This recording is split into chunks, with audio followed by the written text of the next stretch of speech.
మంచి వాళ్ళు మొదట కష్టపడతారు కానీ ఓడిపోరు. చెడ్డవాళ్ళు మొదట సుఖపడతారు కానీ ఓడిపోతారు. మాట అన్న తర్వాత క్షమాపణ కోరటం కంటే మాట అనే ముందు ఆలోచన చేయటం మంచి లక్షణం. నీకు ఇష్టమైన వారి వల్ల నీకు ఆనందమే కాదు, కష్టాలు బాధలు కూడా కలుగుతాయి. భార్య మనసులో బాధ భర్తకు చెప్పుకుంటే కాస్త ఉపశమనం ఉంటుంది.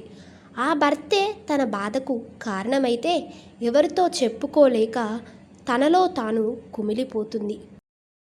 అదృష్టం అంటే అందం, ఐశ్వర్యం ఉన్న వాళ్ళు మీ లైఫ్లోకి రావటం కాదు, అర్థం చేసుకునే వాళ్ళు రావటమే నిజమైన అదృష్టం. వ్యక్తులు రెండు రకాలుగా ఉంటారు. అవసరం ఉంటే జిగురుగా అతుక్కుపోతారు, అవసరం తీరాక పాదరసంలా జారిపోతారు.